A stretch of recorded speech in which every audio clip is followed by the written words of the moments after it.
Topic. अब आज जो हमारा जो टॉपिक था वो है ऑटोइम्यून हेपेटाइटिस।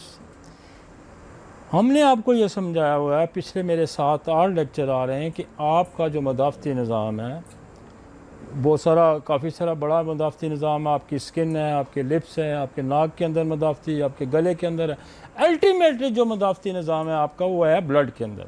और ब्लड के अंदर कौन सा सेल्स हैं जो मदाफ़ती निज़ाम का हिस्सा हैं, वो है WBC।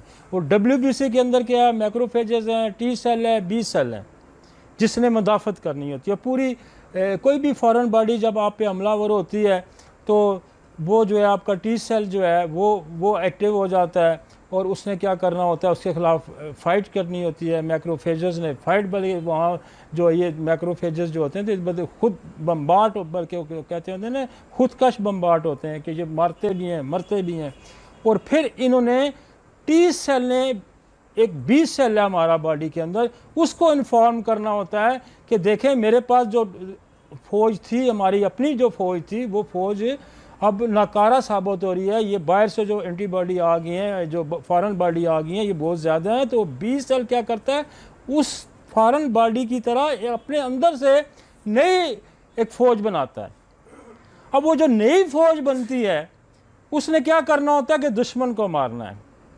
अब वो जब दुश्मन को मारती है तो वो अगर वीक है, उसकी मेमोरी ठीक नहीं है, वो स्ट्रांग नहीं है, तो वो क्या करती है कि दुश्मन को भी मारती है, उससे मिलते जुलते सेल अपने बॉडी को भी मारना शुरू कर। जैसे आपने गांव में देखी होगी लड़ाई, आपके महाजों पे लड़ाई होती है तो दुश्मन को मारते मारते 4 बंदे अपने भी लोग मार देते हैं। तो ये कंफ्यूज होके वो क्या करता है कि अपने जिस्म पे अटैक कर देता है।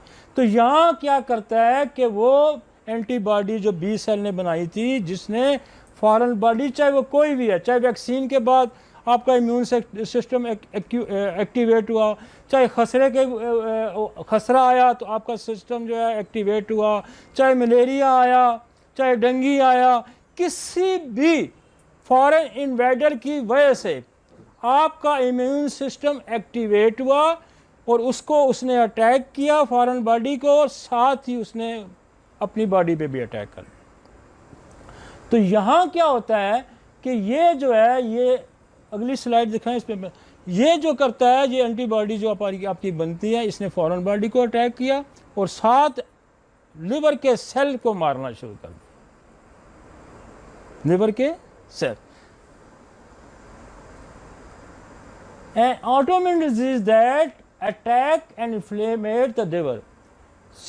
ये तो खैर सिम्टम, इसका मतलब यह है कि ये इसने लिवर पे अटैक कर दिया, साथ इसने खसरे के ख़िलाफ़ अटैक किया, साथ इसने डेंगू के ख़िलाफ़ अटैक किया, साथ ही क्या किया कि लिवर पे भी अटैक कर दिया। पहले जो हमने पढ़ा था वो बेशुमार और हमने डिजीज़ पढ़ी थी कि उसने किसी और सिस्टम पे अटैक कर दिया।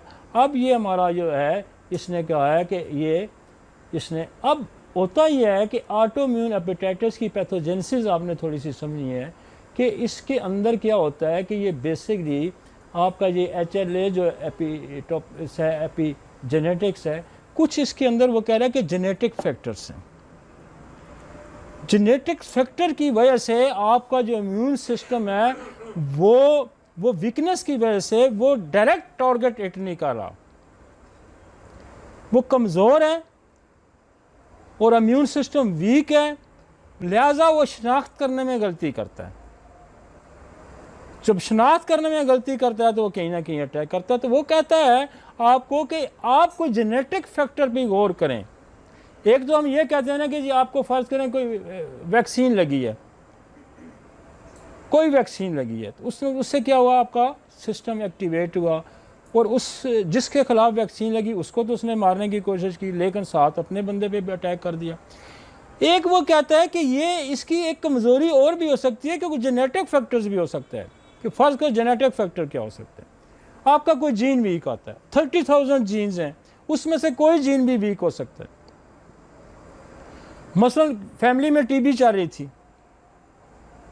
दादे को टीबी थी, तो वो जेनेटिकली उसका DNA के अंदर जो जेनेटिक वीकनेस आ गई। अब जब उस पर किसी और ने अटैक किया तो वो प्रॉपरली अपना डिफेंस नहीं कर सका, उसको भी मारा, उसको भी मारा, उधर भी मारा, अपने आप को भी मारा। तो वो कहता है कि जेनेटिक फैक्टर्स को ज़रूर एड्रेस करें कि हिस्ट्री क्या थी उस बंदे की फैमिली के अंदर। अब लोग कहते हैं कि जी मुझे, मेरे बाप को भी ऑटोइम्यून था, मुझे भी ऑटोइम्यून है, तो ये तो वरासतन शिफ्ट हो गया कि मदाफ़ती निज़ाम इतना वीक है कि वो टारगेट को अचीव नहीं कर रहा। अब वो और भी वजह बता रहा है कि बहुत सारे वायरस हैं जो कि इस इम्यून सिस्टम को एक्टिवेट करा के गलत रिजल्ट, जैसे वायरस क्या है जी, HCV, hepatitis C, HIV, AIDS, HAV, hepatitis B, hepatitis D, E, cytomegalovirus, अच्छा CB वायरस,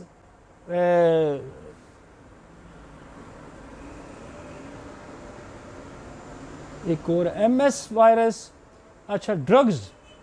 और वो कहता है कि बहुत सारी जो ड्रग्स हैं, चाहे वो एलोपैथिक हैं, चाहे वो हर्ब्स हैं, ये भी इसको वीक करती हैं। समझ आ गई? आगे चलें। अब ये दिस इज द नॉर्मल, ये देखें जो एंटीबॉडीज़ हैं, ये लिवर को प्रोटेक्ट करने के लिए, ये बाहर से जो आ रहे हैं इनको मारने के लिए दौड़ रहा है, इस लिवर को इसने प्रोटेक्ट किया हुआ है, ठीक है ना। Immune cell attacking virus and bacteria, ये उन पे अटैक कर रहा है। This is the normal function. अब नॉर्मल क्या हो गया कि इसने ये लिवर पे अटैक कर दिया, ये देखा, और इसको जख्मी कर दिया। समझ आ गई? यहाँ नॉर्मल फंक्शन है कि फॉरेन बॉडी के खिलाफ अटैक है, और यहाँ एक नॉर्मल फंक्शन है कि अपने खिलाफ अटैक। और समझ आ गई जी इतनी सारी बात। अब कंपैरिजन क्या है? कंपैरिजन ये है कि आपको इन्फ्लेमेशन मिली, इन्फ्लेमेशन से क्या होगा कि हो सकता है बिलिरुबिन बढ़ जाए, हो सकता है ALT बढ़ जाए, जो लिवर के एंजाइम आपको पता है, ALT, ASG, GST और बिलिरुबिन है, अल्कलाइन फास्फेट है, ये सारे लिवर के एंजाइम हैं। तो मोस्ट कॉमन ये होता है कि एंजाइम रेज कर जाते हैं। फिर जब हम इसका अल्ट्रासाउंड करवाते हैं, स्कैनिंग करवाते हैं, तो लिवर में इन्फ्लेमेशन आ जाती है। तो अब हमें ये जज करना है कि ये इन्फ्लेमेशन जो है ये ऑटोइम्यून की वजह से है, ये इन्फ्लेमेशन हेपेटाइटिस A की वजह से है, B की वजह से है, C की वजह से है। ये आपने इसको डिफरेंट, और बेहतरीन डॉक्टर वो ये है कि जो इसको आइडेंटिफाई करे, डिफरेंशिएट करे और फिर इसका कोई हल निकाले। अब कोई 70-80 के करीब मैंने दवाइयाँ आपके सामने रखनी हैं जो कि इन्फ्लेमेशन ऑफ लिवर पे इस्तेमाल होती हैं। 70-80 दवाइयाँ, हमने 70-80 तो नहीं देनी, हमने इसको आइडेंटिफाई करना है कि ये B की वजह से है, ये इम्यून सिस्टम की वजह से है, ये C है, ये D है, ये कोई ऑब्स्ट्रक्टिव जॉन्डिस हुआ, ये कोई मलेग्जेंसी तो कहीं नहीं हुई, कहीं बाइल डक्ट तो नहीं बंद हो गई उसकी वजह से इन्फ्लेमेशन हो गई, कहीं फूड पॉइजनिंग की वजह से इन्फ्लेमेशन नहीं होगी। तो ये सारी चीज़ें हमने आइडेंटिफाई करनी, और ये आइडेंटिफाई इस दौर में बाकायदा से हो जाती हैं। इसके सर्टन टेस्ट हैं वो हमने करा लेने हैं, और उसके बाद हम इसको सेपरेट करते जाएंगे। और हम इसको फर्ज करें हेपेटाइटिस C आ जाता है, तो फिर हमने क्या करना है, हमारे पास हेपेटाइटिस C का नसोड मौजूद है।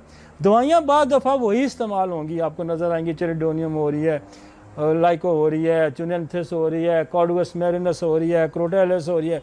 लेकिन मैंने दवाइयों के आपके सामने एक ग्रुप भी रखने हैं, पहले स्टेज की कौन सी दवाइयाँ हैं, दूसरे स्टेज की कौन सी दवाइयाँ हैं, तीसरे स्टेज की कौन सी दवाइयाँ, पॉइजन ग्रुप कौन सा है, मिनरल ग्रुप कौन सा है, सौर कोड कौन से हैं, नो सोड कौन से हैं। तो आपको आपके पास ड्रग्स की एक तरतीब होगी कि ये होगा तो मैंने ये करना है। पर लिवर में एक छोटी सी खराबी के लिए जब कोई दवाई आपने यूज़ करनी है, फर्ज कर जी एकोनाइट यूज़ करनी है, फर्ज कर जी आपने चिलिडोनियम यूज़ करनी है, फिर लिवर की अल्टीमेट खराबी क्या होगी कि वो सुकड़ जाएगा, टूट जाएगा, तो वहाँ आपने क्या करना है। तो वो थोड़ा थोड़ा हम एक एक दो लाइनें आपको समझाने की कोशिश करेंगे, ठीक है जी।